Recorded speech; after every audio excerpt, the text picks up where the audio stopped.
I am so excited to read Owl Moon to you today. This story is written by Jane Yolen and illustrated by John Schoner. This book received the Caldecott Medal, which means it was given the medal for having wonderful pictures.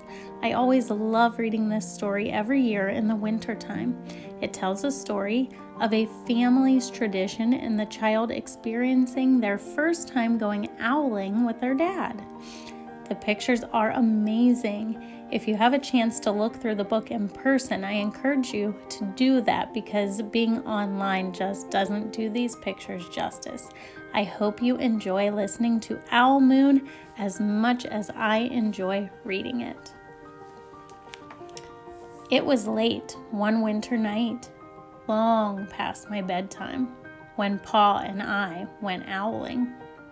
There was no wind. The trees stood still as giant statues, and the moon was so bright the sky seemed to shine. Somewhere behind us, a train whistle blew, long and low, like a sad, sad song. I could hear it through the woolen cap Pa had pulled down over my ears. A farm dog answered the train, and then a second dog joined in. They sang out, trains and dogs, for a real long time. And when their voices faded away, it was as quiet as a dream.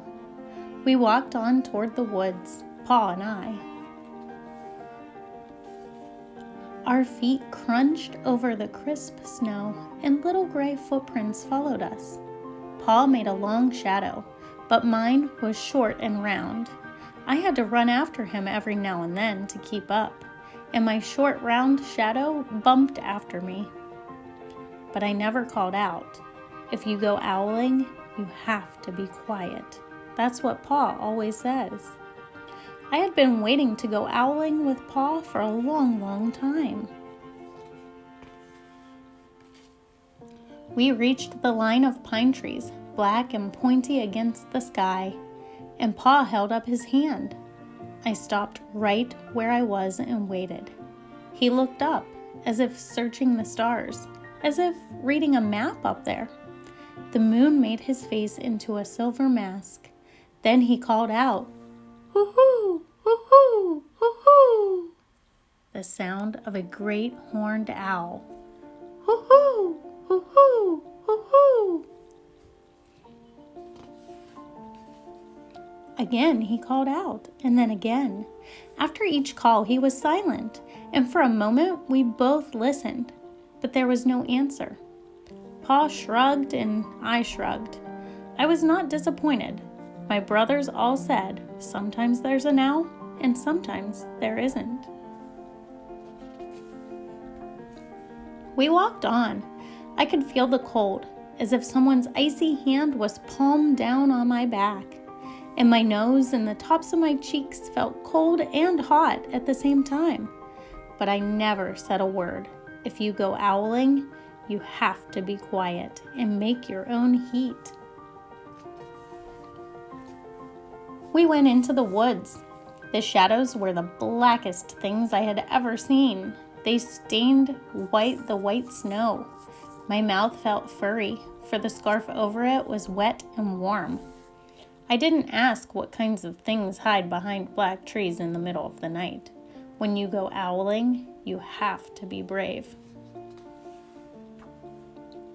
Then we came to a clearing in the dark woods. The moon was high above us. It seemed to fit exactly over the center of the clearing, and the snow below it was whiter than the milk in a cereal bowl. I sighed, and Pa held up his hand at the sound.